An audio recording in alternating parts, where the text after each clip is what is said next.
It's my pleasure to introduce and welcome Mr. Jason Gortney. He comes to us from Washington's Children's Home Society, where he oversees their early learning and family support work. He also coordinates the Frontiers of Innovations work in Washington.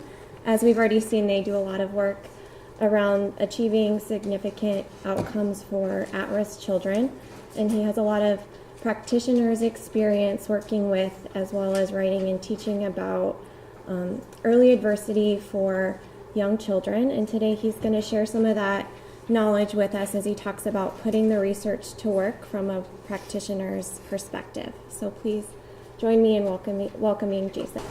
Good morning. Thanks so much for inviting me. It's a pleasure to be here. I'll just let Melanie speak for me as well and the comments that she made. It's just really great to be here. I'm going to take what Melanie talked about this morning and try to build on it a little bit. And I think this last comment or question about, okay, so we know that, now what do we do, right?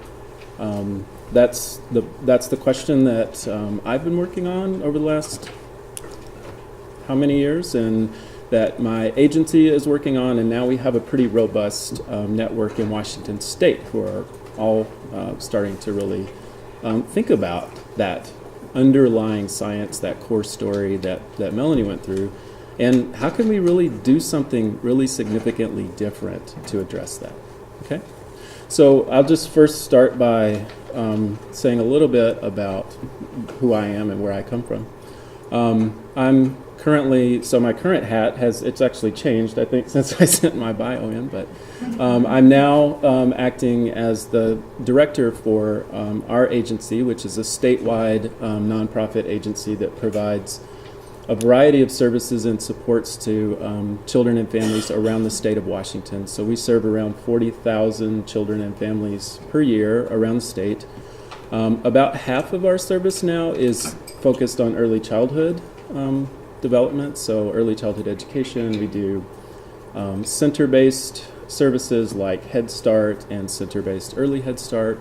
We do a lot of home visiting programs, so we like early Head Start home visiting, which I know you have here in Wyoming. We do Parents as Teachers, and I believe, raise your hand if you're from Parents as Teachers. I know, yeah, good. We do another model called Parent-Child Home Program that I'll mention later. So we really are become very focused on early childhood education, and I would say that's largely as a consequence of the science that Melanie talked about earlier, and great supports in the state of Washington.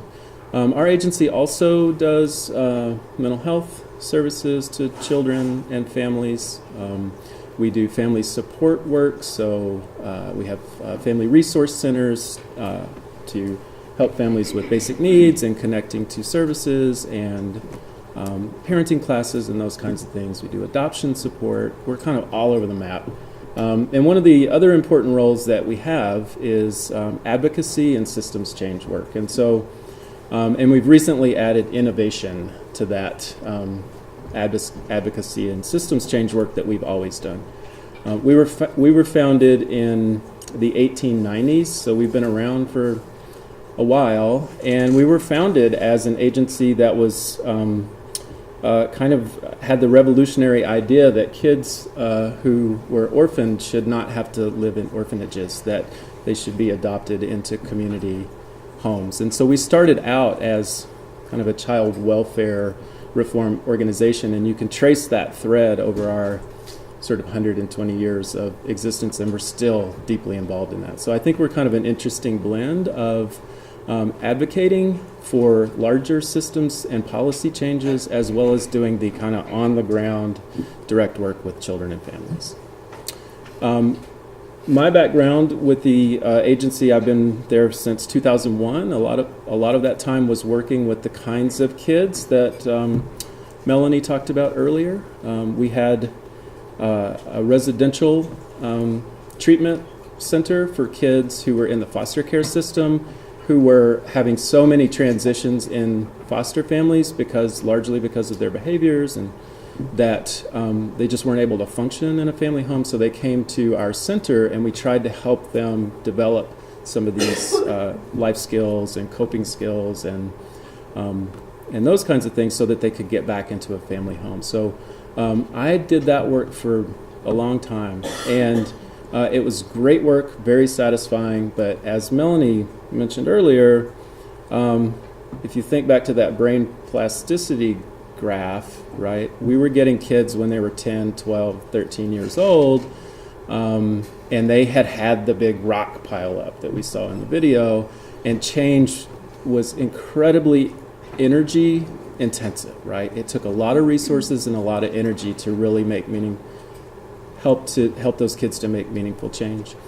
And so a few years ago, I had the opportunity. We were awarded a grant to start up a new home visiting model in the Seattle area, which is where I live and where we're headquartered.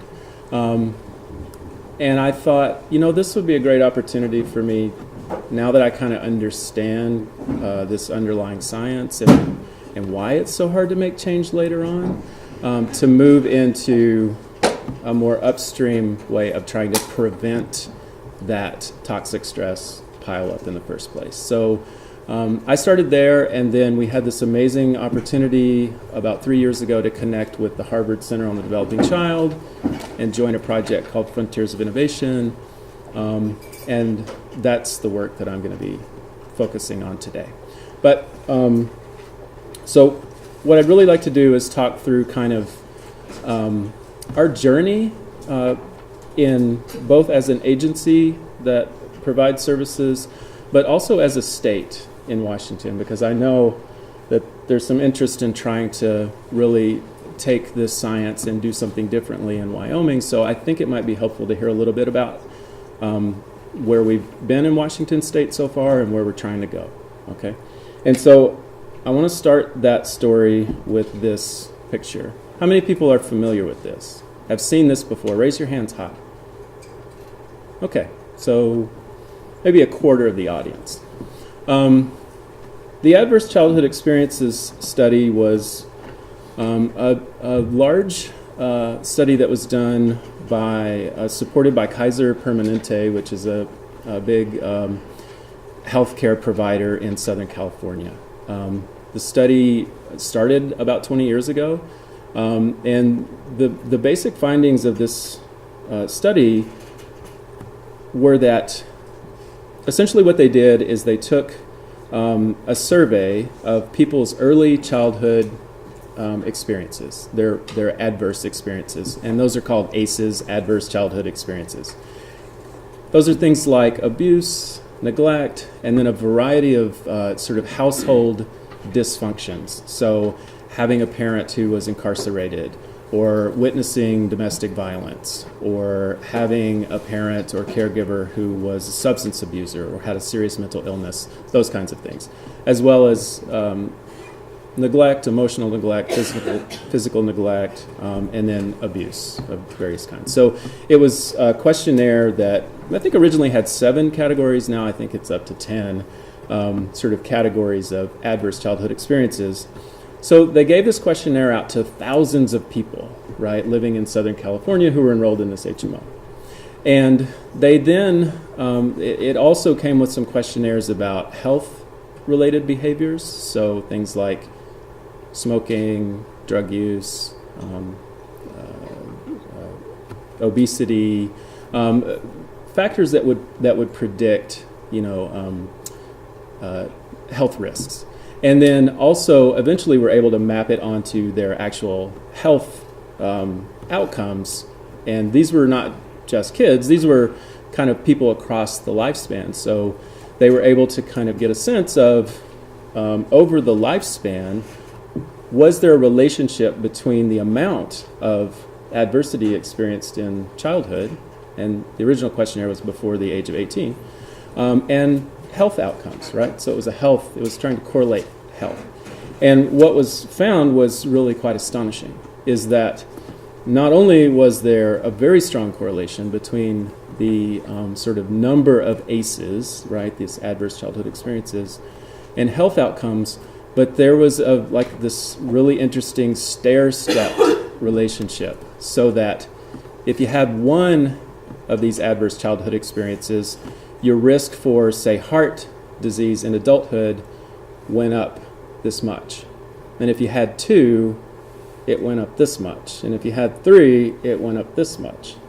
And by the time you got to 4 and 5, you were in a category that it turned out put you at risk for a whole range of health related problems compared to people who didn't have that, right? That's a pretty startling outcome, right? The other thing that the adverse childhood experiences study showed was that, in fact, it wasn't just health outcomes that were seeming to be correlated with these adverse childhood experiences. It was mental health outcomes. There were, and I would strongly encourage you, if you're not familiar with this study, to just Google it. There's tons of information on the internet about it. And we don't have time to get into a lot of detail today, but there were just really kind of weird things like the more adverse childhood experiences you had, the more likely you were to experience a violent crime in adulthood. Much more likely. That people who had 5 or more, it was either 4 or 5 of these adverse childhood experiences, were like 400 times more likely to use intravenous drugs in adulthood, right? And they're just correlation after correlation after correlation after correlation.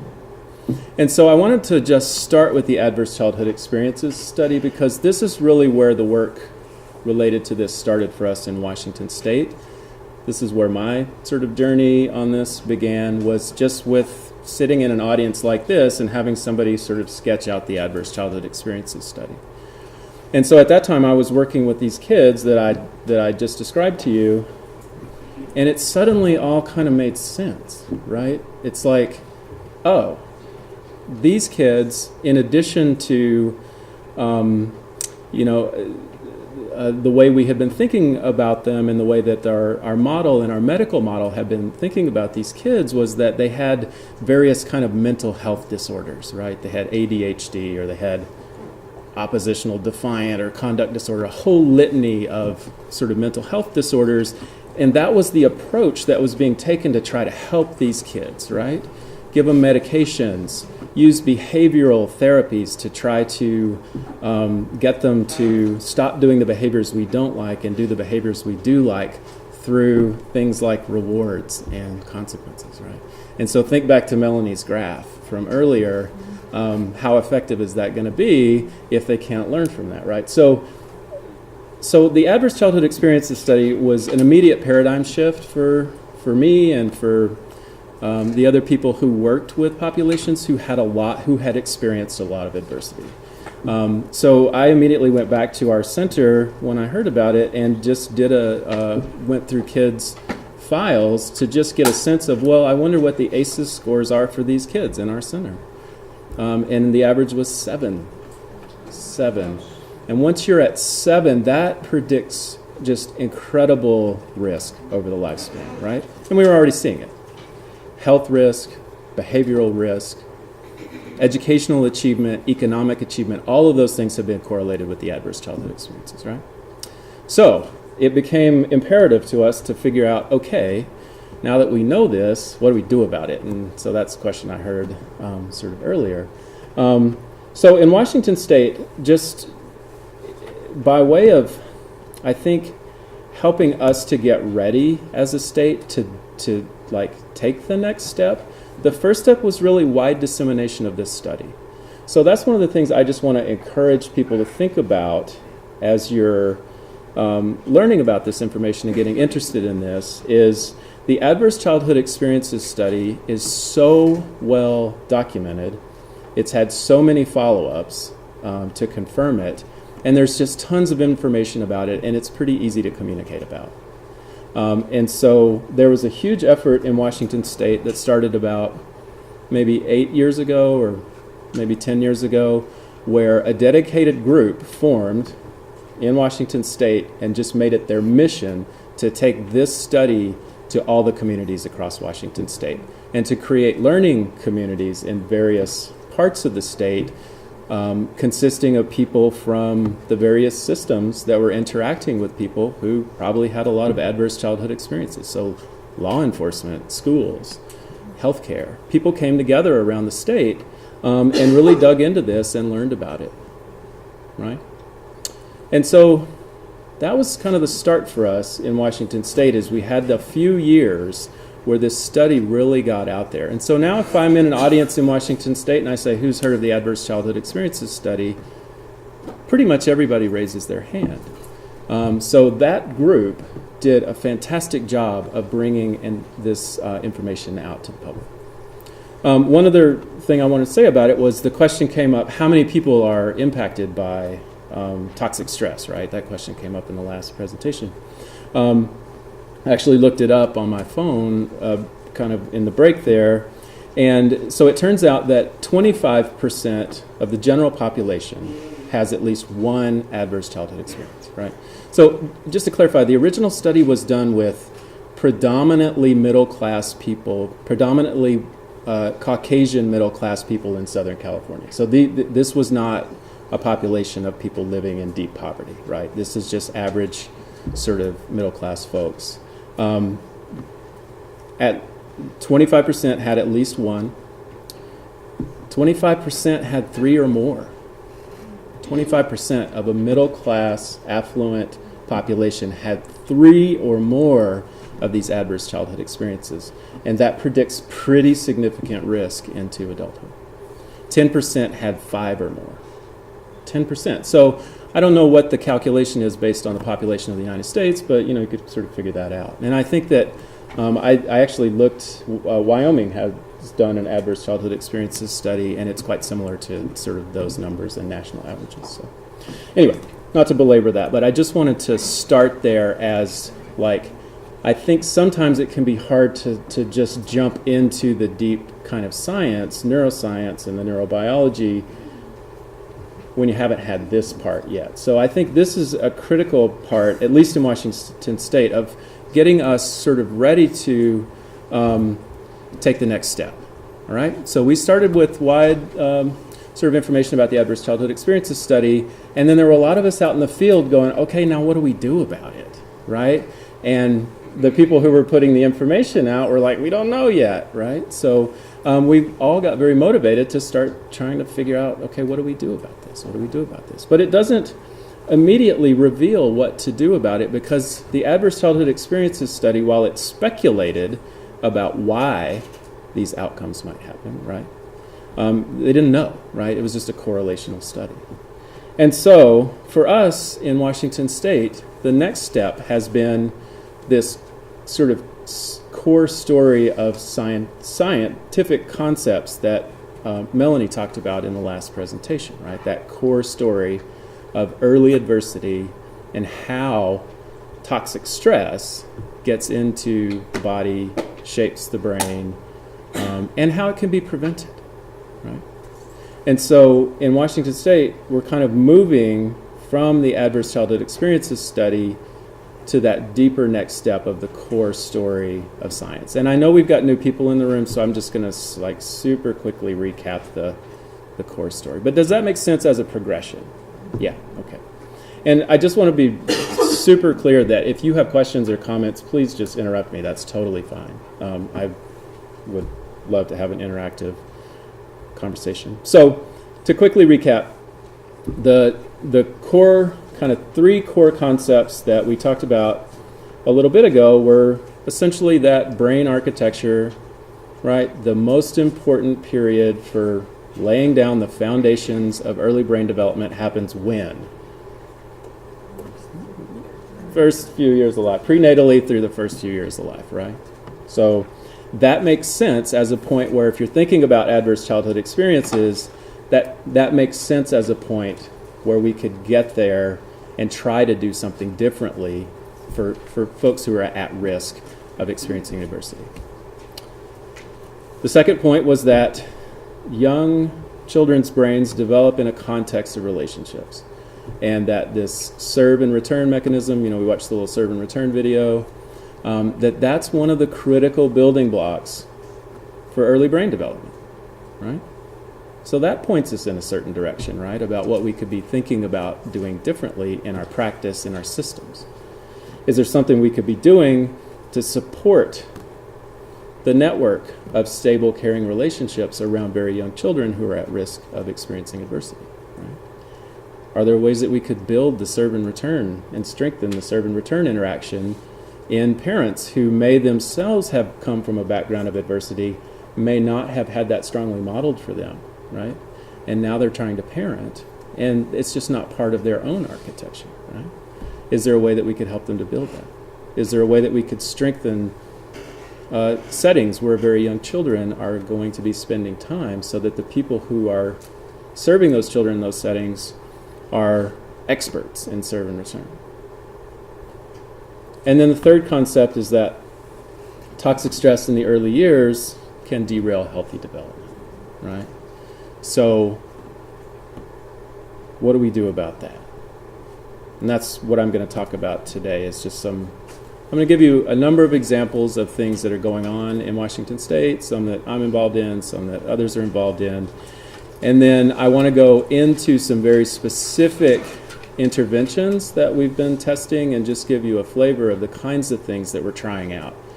I'm just going to preface this by saying we have not solved this problem yet. Okay, so we're in process, and I would say we're right exactly at that point from going from the ACEs study, going to the core story, and trying to translate it into the real world in our policy, in our systems at the statewide level, in our practice on the ground with families. So we're just trying things out right now that seem promising, but we haven't figured it out yet.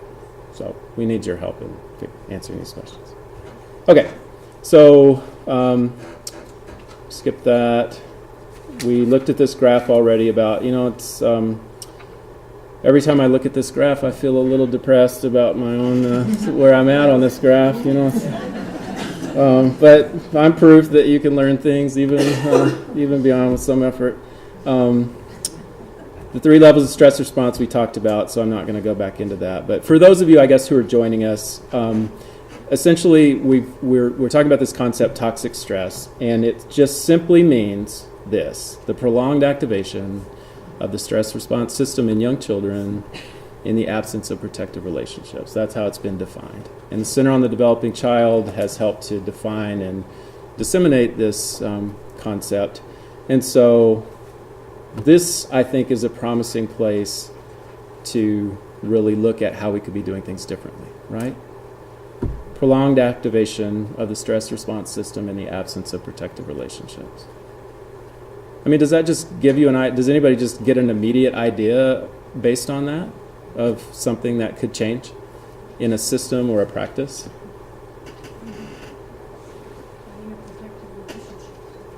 Say again. Yeah, could we add a protective relationship to a child's system and it turns out that even having one supportive and supportive relationship, caring relationship in a child's life is a huge factor in their being resilient, right? Even having one. So could we add a relationship? Other thoughts? Oh. Right? I'm sure I can see wheels spinning, but we know that positive relationships are a huge key, right? Positive relationships are a huge key. Okay, so just in thinking and kind of fleshing out this idea of toxic stress, I call this kind of the bullseye diagram that has sort of emerged in some of our work around trying to really understand toxic stress and where does it come from? Like, where are the potential sources of stress on a young child, right? What's a stressor from the greater societal level? Somebody. Poverty, right? Poverty and it's an enormous stress, right? It's an enormous stress. Racism, right? It's an enormous stress. What about at the community or neighborhood level? Violence in communities, right? Unsafe communities. Communities that are under-resourced. Communities that don't have high-quality childcare available. Communities that don't, Melanie and I were just talking about some evidence around micronutrients for children living in poverty and how they're not getting enough micronutrients, and that might be related to some of the outcomes. So living in a community that is under-resourced, that's not safe, is another potential source of stress that filters down to the young child. What about at the family level? Substance abuse, mental illness, single parent struggling to be present because there's so many other demands, right, on attention. So we can think of all kinds of stressors at that level, right? And then what about between just the parent and the child? Say it louder. Yeah, maybe lack of or inconsistent interaction, or maybe lack of warmth, right? Or lack of even being able to read a baby's cues, right? So we can think of toxic stress in this more sort of global way. And so you begin to see how certain populations, even though we know that adverse childhood experiences are kind of quite prevalent among all socioeconomic sort of levels, you can imagine how having a family, being in a family that is living in poverty, in a dangerous neighborhood, with a history, parenting of trauma and toxic stress, right? You're starting to kind of pile those boulders in. Make sense? Okay. So we know that toxic stress impacts the genetic expression, right? That was the carpenter versus the blueprint for the house. We know that toxic stress impacts the body, the functioning of the body, and we know that it impacts the brain in important ways. We know that toxic stress can transform the stress response system, and I think that's what Melanie's presentation was getting at with that graph around cortisol, right? The stress response system is impacted by early childhood adversity. This sort of list of outcomes are things that I certainly experienced on a daily basis in working with kids and their parents who had been impacted by high levels of toxic stress in childhood, that they were really tuned into perceiving threat in the environment, even when it wasn't there at all, right? Misperceiving threat in the environment, thinking that people are, have a ill will towards them, or misinterpreting a neutral cue as a cue of danger, right? So getting triggered a lot, overreacting to small things, right? So not only getting triggered, but then having a big response. Having a really hard time calming down, right? Coping skills, struggling with coping skills. Using aggression as a way to protect themselves, right? Aggression as a way to protect. And then just having a general mistrust in other people, right? So these are some of the impacts that toxic stress can have on people. Does anybody know anybody like that? Does that describe anybody work with families who are struggling with these issues, or kids who are struggling with these issues? I mean,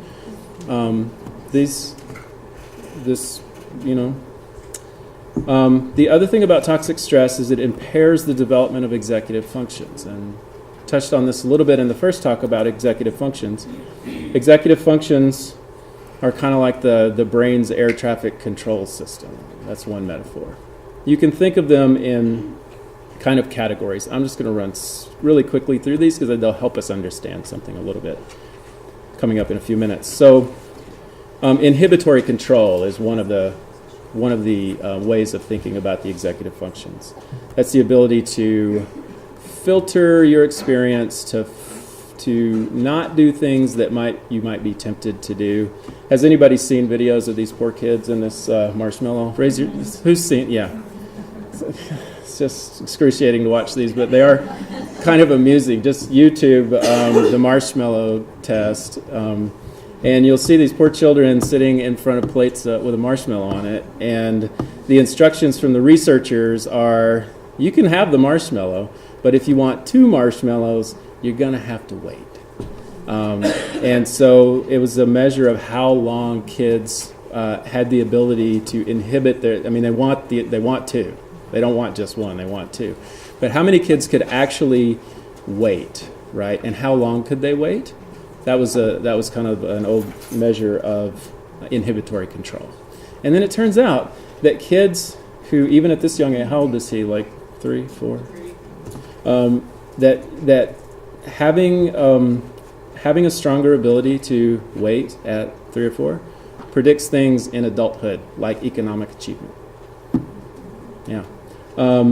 Having less of an ability predicts worse outcomes, right? So executive function skills have their roots in very early development, and they start to emerge very early. And if we don't have ways of detecting that they're going off track and getting them back on track, then they're just going to continue to kind of persist off track. Okay.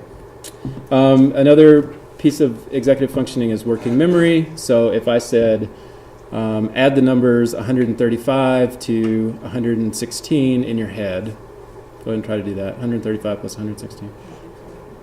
Yeah. So some people can do this really fast. They've got great working memory and processing skills.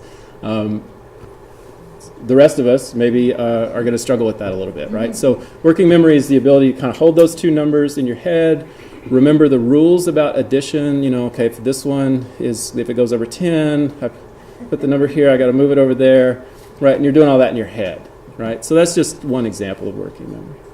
And so you can imagine that if your working memory is not working very well, and you come into a situation like a classroom that has a whole bunch of rules and sequences and things that you're expected to do and just kind of already know and be able to hold in mind all day. I'm thinking back to the kid who had his head turned around in that picture in the classroom in the last presentation, and the teacher, what is the teacher going to think? Is the teacher going to immediately think, I bet that's a working memory problem? Right? I think we're dealing with executive function deficit. What we need to do is scaffold executive functioning and, in an intentional way for kids who have experienced early adversity. That sounds funny, doesn't it? But let's go there, right? That's what we need to do. Okay. Mental flexibility is the ability to adjust as circumstances change, right? You may have a plan in your head about where you want to go. Certainly, when we were driving from Billings last night, Melanie and I had a plan about where we wanted to go, and our GPS had apparently inaccurate information about that, and so we had to use a lot of mental flexibility, I would say. And it wasn't easy because it turns out that executive functions don't work as well when we're tired or when we're hungry or when we're feeling stressed. That's just everybody. They don't work as well. And you could probably relate to that in your own life, right? So it can be challenging. Anybody ever worked with a child who had trouble with transitions? Me too. Okay, so not just in kids, but when we're grown-ups, we still have some inhibitory control moments. There's still an opportunity to do working memory, and we need to exercise our mental flexibility. So I just wanted to give you a sense of what we mean when we talk about executive functioning. Okay. All right, so it turns out that executive functioning remains plastic longer, right? It doesn't fully develop until we're into our 20s, maybe late 20s for some people. So there's a real opportunity between 3 and 5, right? See that? Are there gender differences? I have read. I am not a neuroscientist by any stretch of the imagination. I'm a lay person, but I think I've read a study, and I think I have the intuition that women sort of complete the maturity of executive functioning a little earlier than men. And I think insurance companies know this. Auto insurance companies know. Right? But, if you think about it, like the difference between a 3-year-old and a 2-year-old and a 6-year-old, right? In terms of their ability to inhibit impulses, make transitions, right? That's just maddening, isn't it, with the 2-year-olds and the transitions? And keep things in working memory, keep things in mind, hold on to things and do things with them mentally. There's a huge jump between 2 and 6, right? And then we see another huge jump between those teenage years where the ability to inhibit impulses and keep things in mind and stay on task and all that stuff are not great. But then if you compare a 17-year-old to a 28-year-old, you see a pretty big difference, right? Functioning. So that's how executive functioning sort of plays out. All right, so that's just a quick recap of the core story, calling attention to a few things. Now I want to get to like the task before us is like, what do we do about all this stuff? What do we do about it? And we've been really thinking about our work at my agency in terms of toxic stress. Because toxic stress, it turns out, is something that we could all, like when we look back at the bullseye diagram, right? If you're doing policy work to try to improve connections to resources for kids in foster care or families living in poverty, you can relate your work to toxic stress, right? You're trying to bring down the stress level for folks who may be experiencing toxic stress. If you're working in an early learning program with a young mother in a home visiting program who may be living in poverty and struggling with all kinds of things, you can relate your work to toxic stress. So we've found that toxic stress, even though we're an agency that does a wide variety of things, all of those things, it turns out, we can understand in relationship to something about toxic stress. Okay? So it seems that there are at least two strategies that emerged just from our definition of toxic stress, right? Which was prolonged activation of the stress response system in the absence of protective relationships, right? So we could either do things to try to reduce the stress, right? Are there things we could do to just reduce the stress? Or are there things we could do to bring up adults' abilities to cope with stress?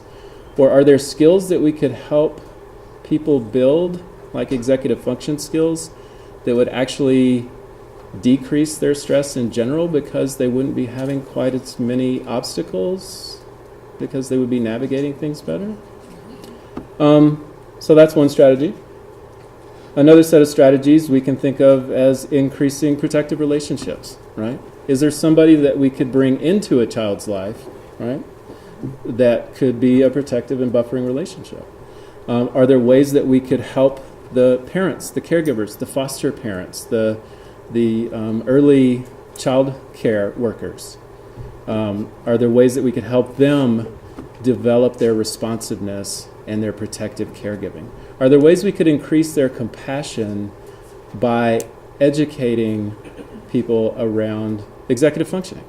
I mean, I know for us in the working with the kids in the treatment center, when we learned about executive functioning, it just explained a whole range of things that we have been struggling with. And when we learned about the research about that kids who have been impacted by a lot of adversity have trouble learning from their experience because of that graph that we saw in the earlier presentation, what sense does it make to try to convince them to do something different by giving them rewards or consequences? Like, does that make any sense anymore? You know, if they don't have the underlying brain capacity to even react to that or learn from it. So there are a lot of things that start to come up when you learn about this, right? So I think one of the things that's sort of all around these two strategies is that we really need to get the word out about the core story. We need to get the word out about adverse childhood experiences and the underlying brain system, particularly for people who are working with folks who may have been impacted by toxic stress and trauma. Because otherwise, we may be very well-intentioned in things we're doing, but they may not be helping at all, right? Or they may be adding more stress and difficulty. So those are just some thoughts. All right. Now I want to switch into kind of some of the ways we're thinking about building this work into what we're doing, both at our own agency and in the state of Washington. So we can think of kind of three strategies, there are probably more, but three strategies that the Center on the Developing Child and the Frontiers of Innovation project, which I'll talk about momentarily, have identified as kind of promising ways to get more impact out of our investments in early childhood programs and systems around early childhood. So one of those is to enhance the quality of what we're already providing and take stuff that's working to scale, right? I'll give a couple of examples of these things in a moment. Another strategy would be to build strong systems for coordinated service delivery. So I had a conversation with Jamie in the break about kind of having more than one program available to families and making sure that we're coordinated in how we're sort of figuring out, okay, which of those is a better program for that family based on their needs, right? That would be an example of that. And then the thing that we're most focused on in Frontiers of Innovation is looking at the best of what we have. So think back to that very first video we watched this morning, and there was the graph that showed that we knew how to improve outcomes. Remember that? It was like a pie chart, and it went to a certain point, right? So we have programs available that improve outcomes, right? We have programs that do a great job. But do they reach everybody? Are they connected to the people who are most impacted by toxic stress? Are they proactively part of a system that is actively preventing toxic stress? Could they work better for more people if we really took a hard look at the programs and thought about, are there ways we could take the science and build it into these programs in a way that could then be shared with everybody else who does these programs? So that's been one of a major focus for us at Children's Home Society, is to look at a model like Early Head Start, home visiting, and ask ourselves, are we reaching everybody with that, right? Are there families who don't respond well, who don't seem to pick up better parenting skills, whose children don't seem to do a lot better, or who don't stay in the program, right? And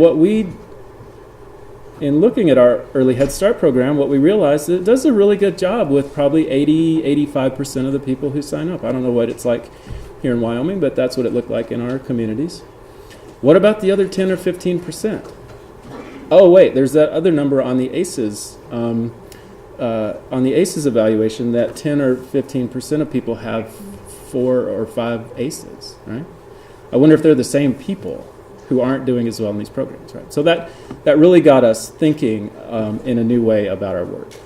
And I'm going to talk about that in a little more detail. But I want to give you just a couple of examples. I'm going to focus mostly on that part of taking our best practices and seeing what we can do to really achieve a breakthrough outcome, particularly for those facing the most adversity. Yeah? But I just want to give you a couple of examples of the others. So in Washington State currently, we have something called Early Achievers, which is a quality rating and improvement system for early child care centers, right? So it's a system that has been put in place to encourage the development of higher quality preschool in Washington State, child care and preschool. So we know we have preschool centers. They serve an important function. How do we increase the quality of those centers, right? So that's a system approach where we're trying to enhance quality. We have a program in King County, which is where Seattle is, and it's kind of the most populous area in Washington State, that our United Way and then actually a really interesting group of business leaders got together. It was really the business leaders who got together first and said, what's something we could really do? What could we invest in that would dramatically improve educational outcomes in King County? They hired a consultant who looked at all kinds of things, cost benefit. We have an incredibly diverse community in King County, so we needed a program that had the ability to reach everybody, regardless of language, regardless of ethnicity. And so this program called Parent-Child Home Program was identified that was really good at all that stuff, right? It had been around for 50 years. It had great research showing that it was very effective in taking kids living in poverty and boosting their school readiness to the same level of kids who were middle and higher income, and a longitudinal study or two that showed that their high school graduation rates were the same. That's a pretty good program, right? So it's a home visiting model that is working really well, right, for families who are enrolled. And so could we take that to scale? Could we take it to scale? So our United Way has now got it up to 1,000 families a year in King County. That's pretty exciting. Yes? Are you only focusing on children in poverty? Or are you focusing on the three for all children? Yeah, that's a great question. So my agency has a particular focus on children living low income and living in poverty. So most of the programs that we provide are focused on that population, but that's a great question to ask because we know that the adverse childhood experience is cut across socioeconomic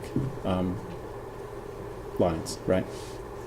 So I would say our work is primarily focused on kids with poverty, but I'm gonna move forward. So in terms of coordinated service delivery, we've had an interesting project in King County to bring together our home visiting programs like that model I just mentioned, parent-child home program, parents as teachers, early Head Start home visiting, as well as high-quality preschools, brought that group together and then got them talking to the child welfare system.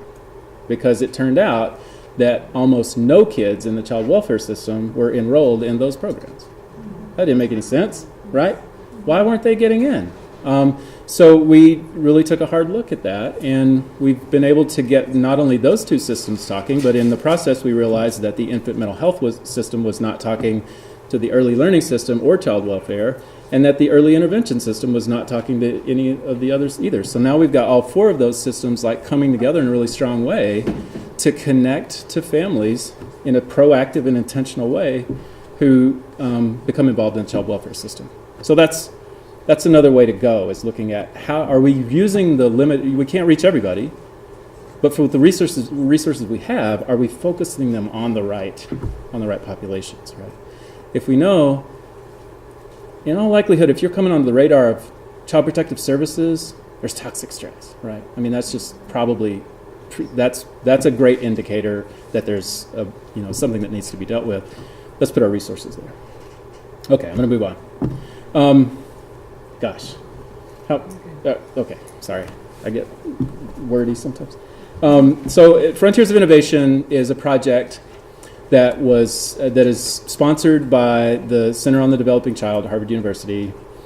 The goal is to take that third strategy in the pyramid and achieve it, right? That sounds doable.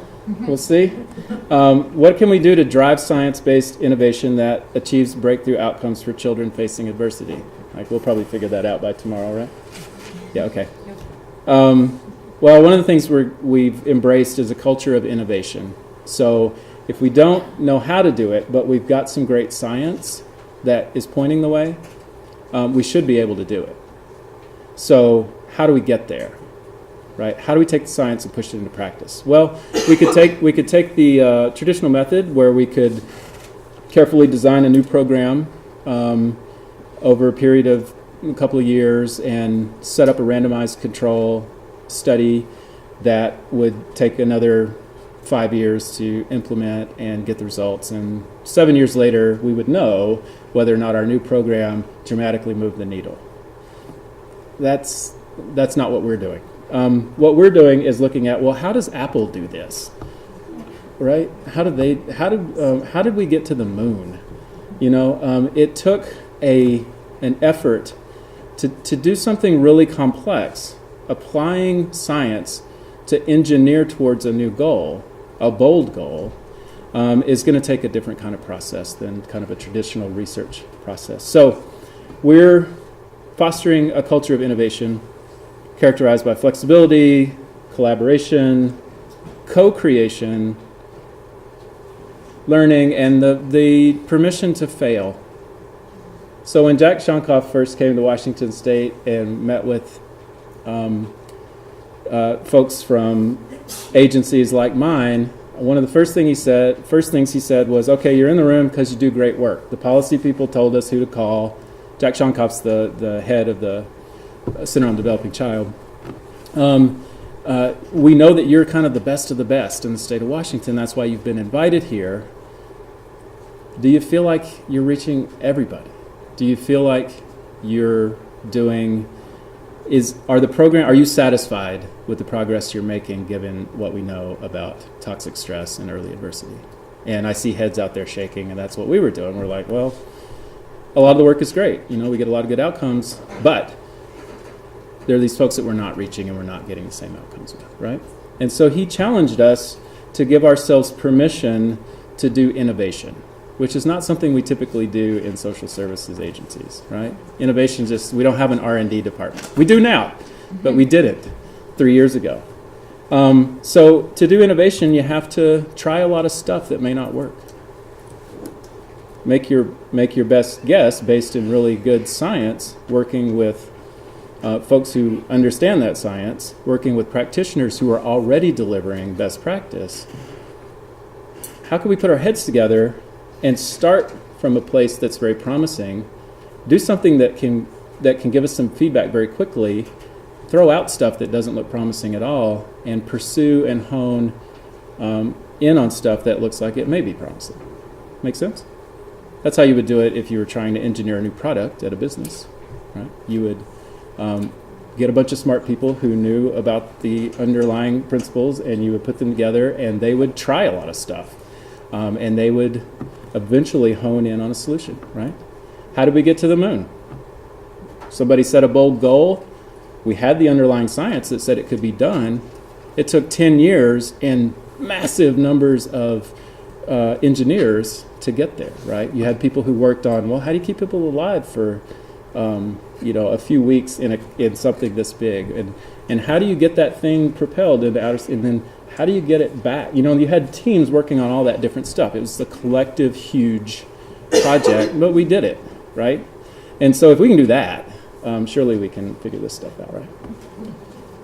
Okay, so our method has been to bring together policymakers, primarily at the state department level in Washington State and at the executive level. So our governor was one of the founders of this Frontiers of Innovation project, our former governor, and our new one is getting on board.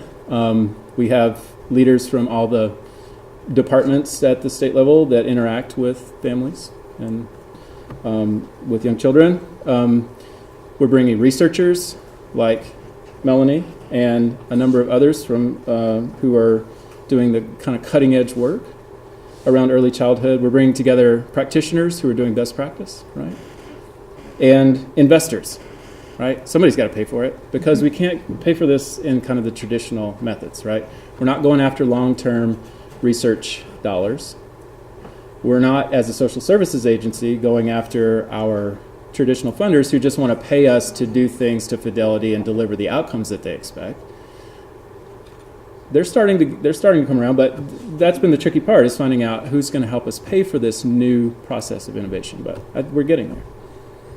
So what are we doing? We're coming together, and we've got a model of innovation. So the model is to start with science and a very clear theory of change and go to breakthrough outcomes. No problem, right? Okay, so there's some steps in the middle that I just described. Let's start with promising strategies that have been co-created by researchers and practitioners. Let's have policy people at the table, so as we're thinking about things, they're having an eye to scale, right? How could we scale this stuff? How could we embed it in larger systems? And how do we adapt these strategies to context, right? So we know Early Head Start home visiting exists in Washington and in Wyoming and in New York and all over the country. What if we could figure out how to make Early Head Start home visiting work for everybody to get to breakthrough outcomes in a way that could be transferred, shared, that doesn't add a tremendous amount of cost because we're just working smarter and more efficiently? That's a pathway to a much larger scale. So how do we adapt things to a specific context that can be shared in similar contexts in other places? It turns out we don't get it right on the first pilot trials, so we have to keep sort of refining what we're doing.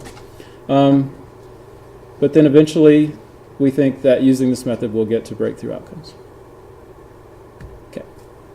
So this is just kind of a visualization in Washington State right now of our what we're calling an innovation cluster. So bringing together practice, research, policy, and philanthropy or other investors. The state has put some dollars in, so it's not just philanthropy, it's public dollars as well. Bring together practitioners, connect them to researchers, create an evaluation hub where we're using similar measurements and metrics across various pilots that we're trying out in different contexts, so that we're sharing that data in a common hub so that it can be cross-compared and analyzed. This is happening in a context of community, so we're working to bring on community members to get invested in this. Policymakers are at the table, and somebody's paying for it. That's an innovation cluster that we have in Washington State right now. So we've created this over the last 2.5 years, and now it's starting to grow beyond the original sort of few players that were originally involved. Okay, I'm going to speed up a little bit because I want to tell you about some of the strategies we've actually tried. So the idea is to develop these innovation clusters in different geographic areas. So we started in Washington State because Washington State was just ready, right? I talked about the Adverse Childhood Experiences Study. We had a department of early learning at the state cabinet level. You know, we had a lot of things in place that helped us be ready to kind of take on this innovation task in Washington State. There are other innovation clusters that are forming up in Atlanta, in Boston, in New Haven, Connecticut. Alberta, Canada as well is coming on. I'm not going to spend a lot of time, but here's just go back.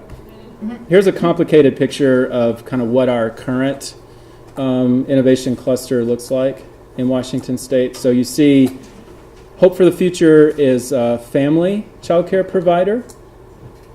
Children's Home Society is this kind of big, large social services statewide agency. Child Haven is a specialized preschool for children who have been severely impacted by trauma. So a lot of these kids have been in the child welfare system, but they're under the age of 5, going to this preschool. We have a community college, Centralia Community College, that has a child care center. They also have a teen parent program, and then we have an educational service district. So in Washington, these things support schools and preschools in like a wide community. So another kind of a big agency. And so you see all these funny names like FIND and Mindfulness and EF Games, that's executive function games, and attachment vitamins, right? Yeah. Your Department of Early Learning is inside what agency? It's its own department. Yeah. It's not under the Department of Ed? Or Nope. Department of It's Health? its own thing. It's its own thing. It's its own thing. Huh. That's huge. That's huge. Yeah. So there's a great idea right there. And it supports lots of things, and it's also helped to pay for some of these early pilots that we've been doing. So I'm going to take you through a couple, maybe one of these pilots, just to give you a flavor. I'm okay on time? Okay. Before I get to the pilots, I just want to just kind of throw out some ideas for things that seem promising to pursue. So it seems like the coaching, modeling, and scaffolding of specific skills in grown-ups who are either parenting young children or around very young children a lot of the time, building their skills to promote healthy child development seems like a promising avenue. It seems like promoting the development of executive function skills in grown-ups who are parenting young children seems like a promising avenue. It seems like reducing the overall toxic stress impacting the household, right? Either by increasing coping mechanisms or by just reducing stressors. That seems promising.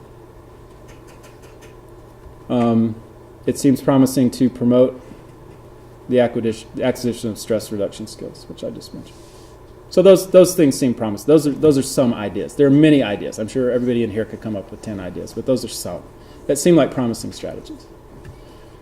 Okay, so as we're looking at co-creating a new strategy that could be plugged into an existing best practice to try to boost the needle for a specific group or maybe the whole group, these are some of the considerations that we think about. We want a really strong science-based theory of change. We want to be able to measure stuff like cortisol, right? We want to be able to measure outcomes in a really objective way, right? We want to know what it is we're trying to move, and we want to be able to see in an objective way how we moved it, right? So starting from a science-based theory of change. So this is different from, we're going to do a lot of good stuff. There's this kind of black box about how that's going to help, and then we're going to measure, who did it help and who didn't it help. What we're trying to do is target exactly what we're trying to change. We're trying to change impulse, inhibition in adults who, are living in poverty, maybe, or children who have been impacted by trauma, right? We know exactly what that is. We know exactly how to measure that. We can target something at that, and we can quickly find out whether we move that or not, right? So that's the idea, is to have this very specific, focused way of measuring and testing. We want things to be replicable and scalable and affordable. So it's not going to do any good to reinvent a program that now is going to cost $1 million per family, because, great, we can't do that. So we're really trying to think about the cost, right? So we're trying to be very mindful of, it's not going to do us any good to add things that nobody will then be able to pay for through any kind of existing funding stream. So I think the best strategy is to take resources and energy and practice that we're already doing and change that, repurpose that resource, repurpose the practice, and do something more targeted and specific that's based on an underlying theory of change. It doesn't cost anything more once you've embedded it in that system. Make sense? All right. Here's just kind of a little bit complicated model of what our theories of change look like. The kinds of underlying capacities that we're trying to impact in that middle column. Make sense? Kind of? Okay. So I want to give you just an example or two of pilots that we've been trying out. So one question we could ask ourselves is, how could we support parents in doing more and higher quality, more supportive serve and return more frequently with very young children? How could we do that?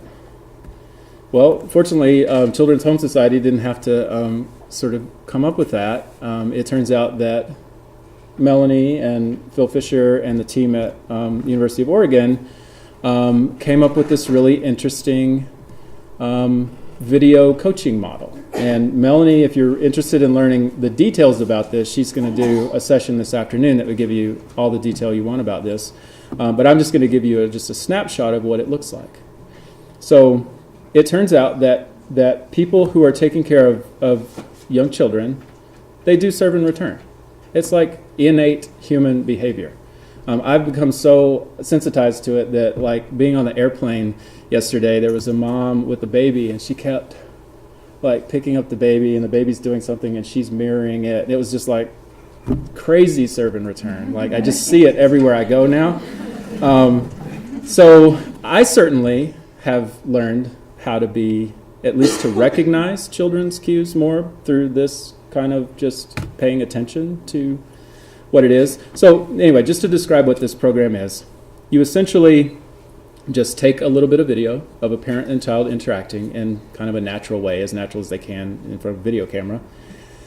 And then you take that little 10-minute video and you bring it back to the office, and you can use some really simple video editing software to go through that and find real-life examples of that caregiver doing serve and return with the young child, because it's naturally occurring behavior. So if you take 10 minutes, you're going to find 5, 6 examples, probably minimum.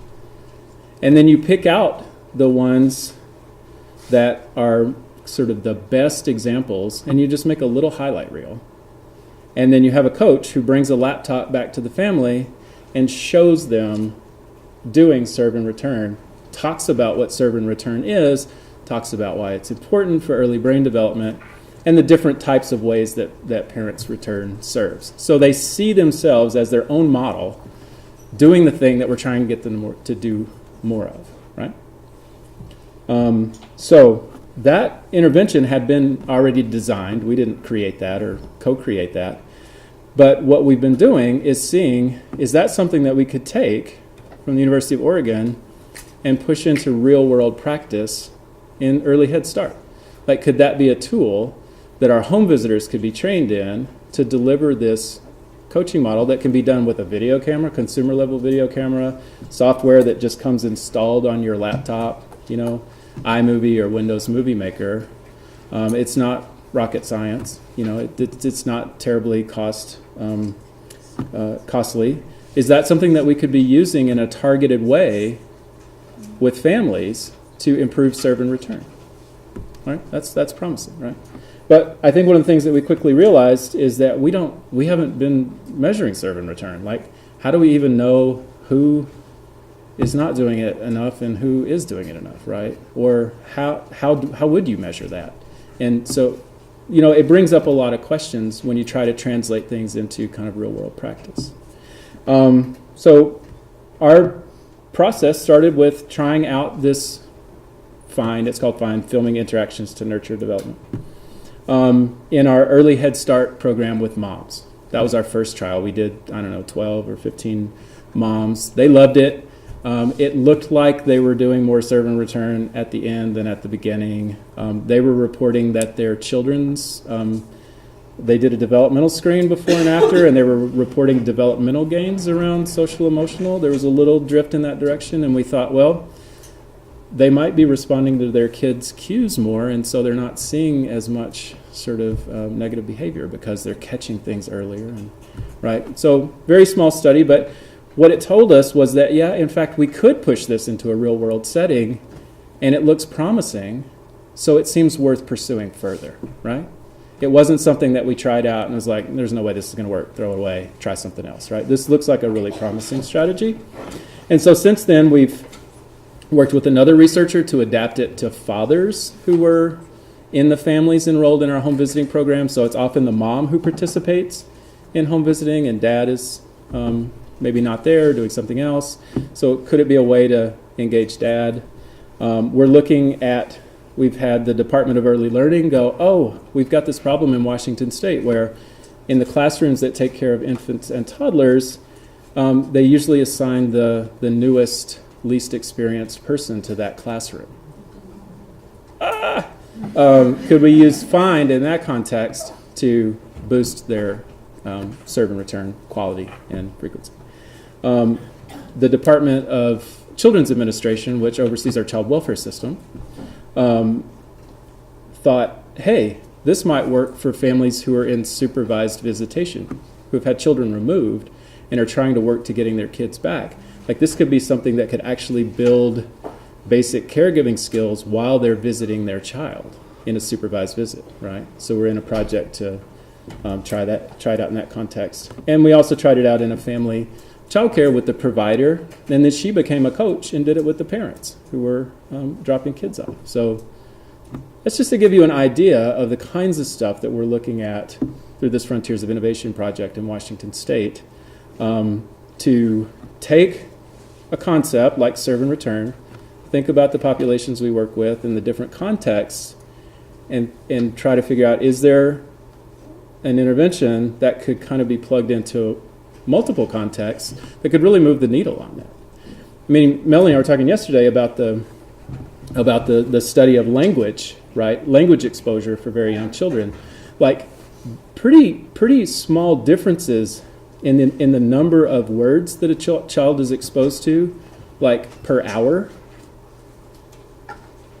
add up to like exponential degrees, right? Over 5 years, right? If we could boost serve and return even a little bit per hour, that could have a huge impact on a child's brain wiring, right? So that's just the idea there. I feel like I'm kind of rambling on too long, so I'm going to pause and do you want to do questions? And yeah.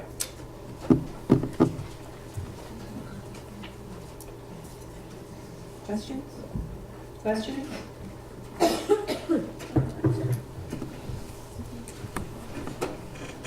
So in the system that you're discussing here, where you have all these pilot programs focused on one piece, the serve and return piece, and you're starting it in multiple places, is your innovation cluster, is that where you have a data hub, and the data hub is responsible for coming up with the measurements you're going to use to find out in which setting it's the most successful, or if it is moving the needle across the entire spectrum? Yes. Yeah. So the data hub was originally at at UC Berkeley, and we're transitioning it to University of Oregon. And so we're in the process of refining kind of the list of metrics that we're going to be requiring any pilot to use. Everybody's going to have to go through that theory of change model and really be able to specifically articulate what it is they're trying to do.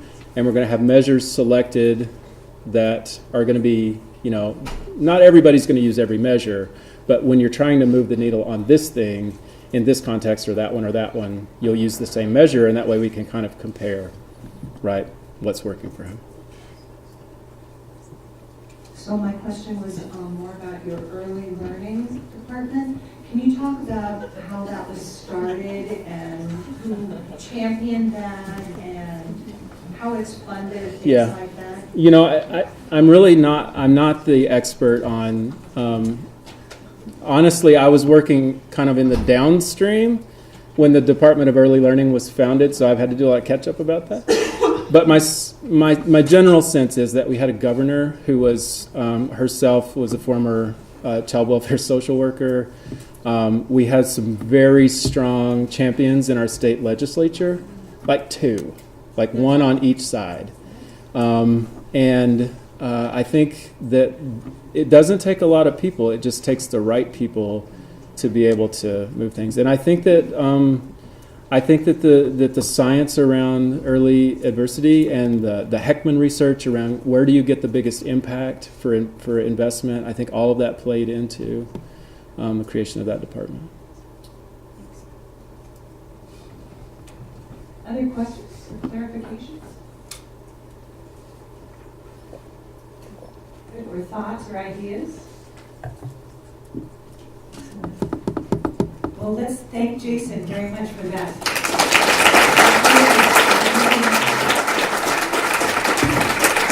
I just got a quick clarification. I was just hearing in some of the comments and questions. I think I might have sown the seed of a little misunderstanding. So just very quickly, going back to the research on response to corrective feedback in foster kids, I hope I didn't convey the idea that kids who've experienced early adversity can't benefit from rewards and consequences, the sort of standard behavior response.